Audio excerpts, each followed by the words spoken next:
Halo semuanya, saya Amanda Putri Faralina dari SMA Negeri 3 Cibinong, kelas 10-12, absen 4. Untuk tugas sejarah ini, saya akan bercerita tentang Malin Kundang. Selamat mendengarkan. Zaman dahulu kala ada sebuah cerita di sebuah perkampungan nelayan, pantai air manis di Padang, Sumatera Barat. Ada seorang janda bernama Manda Rubayah yang hidup bersama anak laki-lakinya yang bernama Malin Kundang. Rubayah yang sangat menyayangi dan memanjakan Malin Kundang. Malin kemudian tumbuh menjadi seorang anak yang rajin dan penurut. Ketika Manda Rubayah sudah tua, ia hanya mampu bekerja sebagai penjual kue untuk mencukupi kehidupan dirinya dan anak tunggalnya. Suatu hari, Malin jatuh sakit keras hingga nyawanya hampir melayang, namun akhirnya ia dapat diselamatkan berkat usaha keras ibunya. Setelah sembuh dari sakitnya, ia semakin disayang. Mereka adalah ibu dan anak yang saling menyayangi. Saat Malin sudah dewasa, ia meminta izin kepada ibunya untuk pergi merantau ke kota. Karena saat itu sedang ada kapal besar merapat di pantai air manis. "Jangan Malin, ibu takut terjadi sesuatu denganmu di tanah rantauan sana.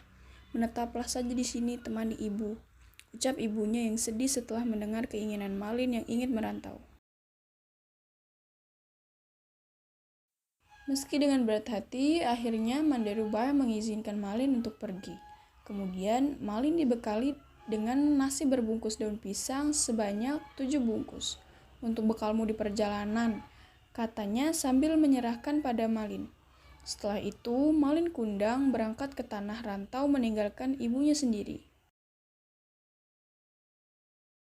Hari demi hari terus berlalu. Hari yang terasa lambat bagi Manda Rubayah. Setiap pagi dan sore, Manda Rubayah memandang ke laut. Ia selalu mendoakan agar anaknya selalu selamat dan cepat kembali. Beberapa waktu kemudian, ketika ada kapal yang datang merapat, ia selalu menanyakan kabar tentang anaknya. Namun setiap ia bertanya kepada awak kapal atau nakoda, tidak pernah mendapatkan jawaban. Malin tak pernah menitipkan barang atau pesan apapun kepada ibunya. "Ande, tahukah kau anakmu kini telah menikah dengan gadis cantik, putri seorang bangsawan yang sangat kaya raya," ucapnya saat itu. Ia yakin anaknya pasti datang. Benar saja, tak berapa lama kemudian itu, suatu hari yang cerah, dari kejauhan tampak sebuah kapal yang megah dan indah berlayar menuju pantai. Penduduk desa mulai berkumpul. Mereka mengira kapal itu milik seorang sultan dan seorang pangeran. Mereka menyebutnya dengan gembira. Manda Rubayah amat gembira mendengarkan hal itu. Ia selalu berdoa agar anaknya selamat dan kembali menjenguknya. Sinar keceriaan mulai menghampirinya kembali. Ketika kapal itu mulai merapat, terlihat sepasang anak muda berdiri di anjungan. Pakaian mereka berkilauan terkena sinar matahari. Wajah mereka cerah dihiasi senyum karena kebahagiaan disambut dengan meriah. Manda Rubayah juga ikut berdesakan mendekati kapal. Jantungnya berdebar keras saat melihat lelaki muda yang berada di kapal itu. Yakin sekali bahwa lelaki muda itu adalah anaknya, Malin Kundang. Belum sempat para sesepuh kampung menyambut, ibu Malin terlebih dahulu menghampiri Malin. Langsung memeluknya erat Malin karena takut kehilangan anaknya kembali. Malin terkejut karena dipeluk perempuan tua terhentan yang berpakaian compang-camping itu. Ia tak percaya bahwa perempuan itu adalah ibunya. "Perempuan gila, aku bukan anakmu," ucapnya kasar. Dia tidak akan mengakui ibunya. Ia malu kepada istrinya. Melihat perempuan itu bersujud hendak memeluk kakinya, Malin menendangnya. Perempuan tua itu terkapar di pasir, menangis dan sakit hati.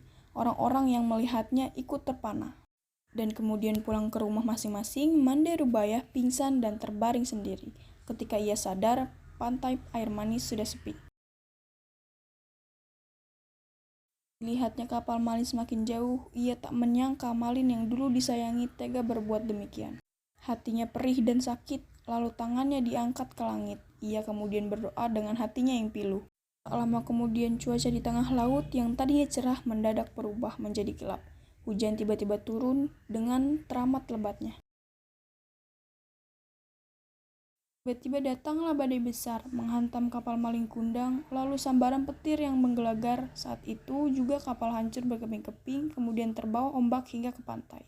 Esoknya saat matahari pagi muncul di ujung timur, badai telah reda. Di pinggir pantai terlihat kepingan kapal yang telah menjadi batu. Itulah kapal Malin Kundang. Tampak sebongkah batu yang menyerupai tubuh manusia. Itulah kisahnya. Kisah legenda Man Kunang ini memiliki pesan yang dapat diambil sekecil, yaitu sayangi kedua orang tua kalian saat susah dan senang, dan jangan lupakan jasa orang tua yang telah menyayangi dan mendidik dari kecil. Sekian dari saya, terima kasih sudah mendengarkan.